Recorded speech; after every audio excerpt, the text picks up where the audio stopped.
अस्सलाम वालेकुम स्टूडेंट्स, कैसे हैं सब लोग। उम्मीद करता हूँ सब लोग खैरियत से होंगे। Welcome to Falcon Academy. जैसे कि आपको पता है कि हम EDU 516 का कोर्स शुरू किए हुए हैं, तो इस सिलसिले में आज हम पढ़ेंगे लेक्चर नंबर 16 है जी। टॉपिक नंबर 64 है, स्पीकिंग स्किल्स को ही कंटिन्यू कर रहा है। आगे वो कह रहे हैं कि फ़न लैंग्वेज क्या होती है। This is a more informal way of learning a language. ये एक इनफॉर्मल वे है किसी भी लैंग्वेज को सीखने का। Teachers should make students aware that fun language can not be used on formal occasion. कि स्टूडेंट्स को पता होना चाहिए कि जो वो इनफॉर्मल लैंग्वेज है, ये वो फन लैंग्वेज है, उसको वो फॉर्मल ओकेजन पे यूज़ नहीं कर सकते। Teacher should however keep in mind the culture of the organisation. कि जो टीचर्स हैं उनको जो उनके ऑर्गेनाइजेशन है उसके कल्चर का पता होना चाहिए, उनको जहन में रखना चाहिए कि उनकी कल्चर जो ऑर्गेनाइजेशन है उसका क्या कल्चर है। It can be used on a casual occasion, लेकिन जो कैजुअल किस्म के ओकेजन होते हैं उनमें ये फ़न लैंग्वेज को यूज़ कर सकते हैं, और ये फ़न लैंग्वेज यूज़ करके बच्चों को सीखने का अच्छा मौका मिल सकता है। आगे है जी टॉपिक नंबर 65 है। इसमें वो स्पीकिंग स्किल्स में ग्रीटिंग्स की बात करें। ग्रीटिंग्स क्या होती है? Greetings are a good way to learn a language. कि जो ग्रीटिंग्स है वो एक अच्छा तरीका है लैंग्वेज सीखने का। Learn manners and greet people, कि आप मैनर्स सीखें और लोगों को ग्रीट करें। Learners become familiar with the words and learn faster. इसमें क्या होता है कि इसमें जो लर्नर्स होते हैं वो वर्ड्स के साथ जल्दी से फेमिलियर हो जाते हैं और वो जल्दी सीखते हैं ग्रीटिंग्स के जरिए। Teachers can bring greeting cards in the class and use them to teach them intonation and word stress. ये जो टीचर्स होते हैं वो मुख्तलिफ़ किस्म के ग्रीटिंग कार्ड्स क्लासरूम में ले आते हैं और इससे बच्चों को इंटोनेशन और वर्ड स्ट्रेस सीखने में मदद मिलती है। तो ये ग्रीटिंग एक अहम वे है आपके बच्चों को स्पीकिंग स्किल्स सिखाने का।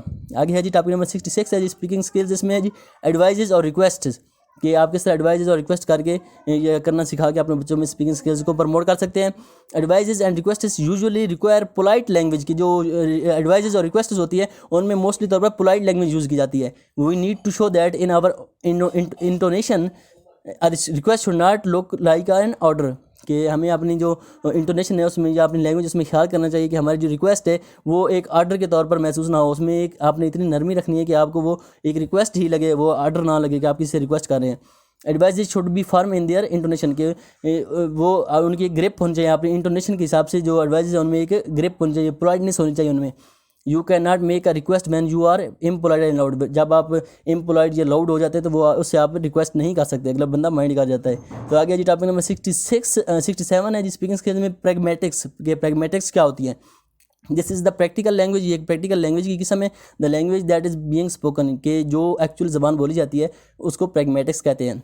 If something is being said politely, pragmatics show that it has been said in politeness. कि अगर कोई चीज़ आप कोई बात आप करते हैं पोलाइटली, आप नरमी के लहजे में एक बात करते हैं तो आपकी जो प्रैग्मेटिक्स है वो शो करता है कि आपकी जो लैंग्वेज है उसमें पोलाइटनेस है।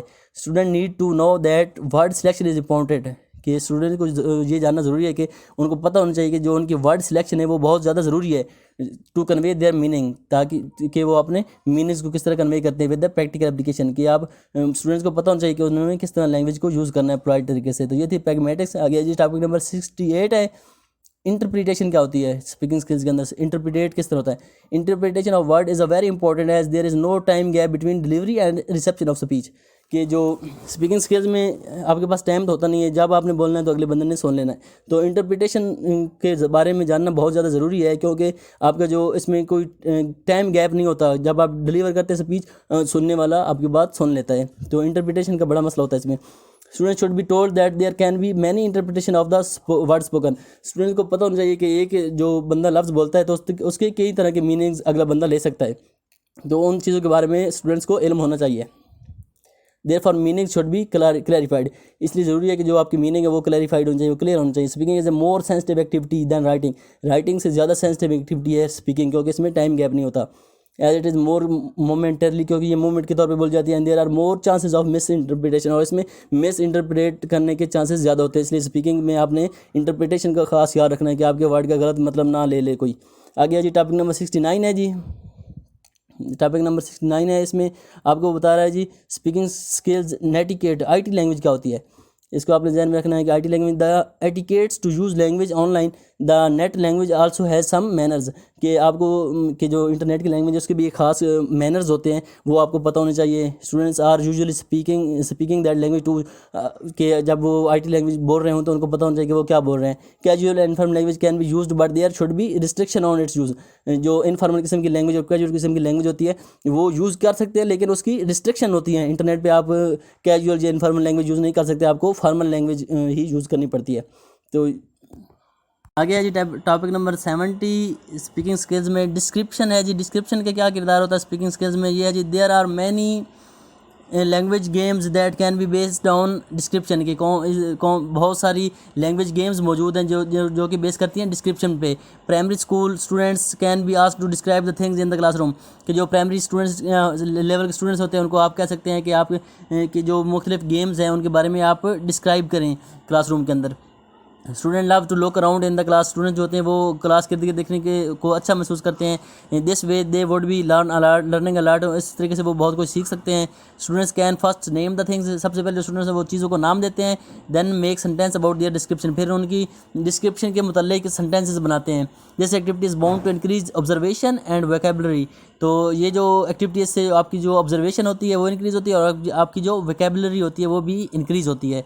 तो ये जो डिस्क्रिप्शन है स्पीकिंग स्किल्स में इसका एक ख़ास किरदार होता है। ये आप अपने प्राइमरी लेवल के स्टूडेंट्स को भी आप क्लास में ये एक्टिविटी करवा सकते हैं, जिसकी वजह से वो उनको आप मुख्तलिफ पिक्चर्स दिखाएं जिसको वो फिर बाद में डिस्क्राइब करते हैं। आगे है जी टॉपिक नंबर 71 है जी स्पीकिंग स्किल्स में एडजेक्टिव का रोल होता है। Adjective help us to describe people and places, कि जो एडजेक्टिव होते हैं वो हेल्प करते हैं कि जो लोग होते हैं और जो प्लेसेस होते हैं उनको डिस्क्राइब करने में। The teacher can ask the student to use adjective in sentences, जो टीचर्स हैं वो अपने स्टूडेंट्स को कह सकते हैं कि अपने सेंटेंस में एडजेक्टिव को यूज़ करें। It can be a vocabulary aid, इससे भी आपकी जो वोकेबलरी है वो बिल्डअप होती है। Students who are weak and adjectives can get help from those who are better, तो ऐसे स्टूडेंट्स जो कि एडजेक्टिव में वीक होते हैं वो आप दूसरे अपने जो पेयर्स होते हैं या दूसरे जो दोस्त स्टूडेंट्स होते हैं उनसे आप हेल्प ले सकते हैं। आगे है जिससे टॉपिक नंबर 72 है जी स्पीकिंग स्किल्स में पेयर असेसमेंट क्या होती है, कि पेयर आपका जो हम उम्र ग्रुप होता है उसकी असेसमेंट क्या होती है। It is a good practice to make the students assesses their pair, कि ये एक अच्छी प्रैक्टिस है जिससे आप मुख्तलिफ स्टूडेंट्स को एक दूसरे को असेस करने का बोलते हैं। They like to listen to what the other person is saying specially if they are of same age, तो इसमें होता है कि इसमें ये होता है कि जो सेम एज के स्टूडेंट्स होते हैं वो आपस में एक दूसरे को असेस करते हैं। They tend to focus more on what they are saying, वो फोकस करते हैं इस चीज़ पे कि वो क्या कह रहे हैं। It is like a chain building activity, इसको आप चेन बिल्डिंग एक्टिविटी के तौर पर भी ले सकते हैं। तो ये पेयर असेसमेंट है कि स्टूडेंट्स आपस में एक दूसरे को असेस करते हैं। आगे है जी टॉपिक नंबर 73 स्पीकिंग स्किल्स में पेयर वर्क क्या होता है, कि ग्रुप में पेयर होता है, ग्रुप में वर्क क्या होता है जी। Pair work can be useful in assessing their skills, कि जो पेयर वर्क है वो यूजफुल होता है किसी की स्किल्स को असेस करने के लिए। Sometimes teacher is contracting more on mark distribution than on the speaking skills, इसमें बहुत बार जो टीचर होता है वो मार्किंग कर रहा होता है तो उसका फोकस मार्किंग पे ज़्यादा होता है स्पीकिंग स्किल्स की बजाय।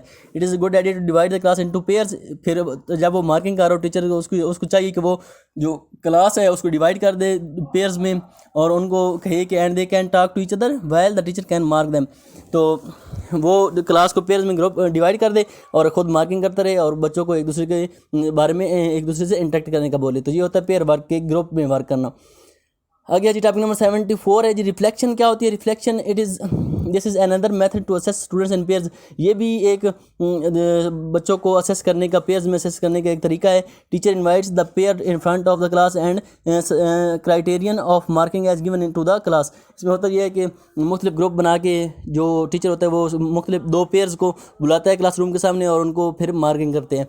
Students are not going to doubt that there is a bias in the class, इसमें ये होता है कि जो बच्चे होते हैं उनके जहन में ये नहीं होता कि क्लास में किसी से कोई बाइस यूज़ हुआ है। The conversation between the pair is the reflecting tool for the whole class, तो जो कन्वर्सेशन होती है उस पेयर के दरमियान वो रिफ्लेक्टिंग टूल बाकी क्लास के लिए साबित होती है। तो ये है जी रिफ्लेक्शन का रोल। आगे सेल्फ असेसमेंट क्या होती है, टॉपिक नंबर 75 है कि self assessment this is another practice to assess the speaking skills of the students, ये भी एक तरीका है जो स्पीकिंग स्किल्स को असेस करने का स्टूडेंट्स की। This is also a popular practice, ये भी एक पॉपुलर किस्म की प्रैक्टिस है। Students should be trained to assess themselves, students को आप ट्रेन करें कि वो अपने आप को असेस कर सकें। They should be taught that you are the best जज ऑफ योर सेल्फ, उनको आप ये चीज़ पढ़ाएं कि आप सबसे अच्छा जज हैं अपने लिए। तो ये एक सेल्फ असेसमेंट है, इससे स्टूडेंट्स अपने आप को सेल्फ असेस कर सकते हैं। इसी के साथ आपका जो लेक्चर नंबर 16 है वो ख़त्म होता है। नेक्स्ट वीडियो में आपके साथ लेक्चर नंबर 17 को शेयर करेंगे। तो इसमें आपको सारी स्पीकिंग स्किल्स के बारे में उसने बताया है, अगर आपको कोई क्वेश्चन होता तो वो भी आप पूछ सकते हैं।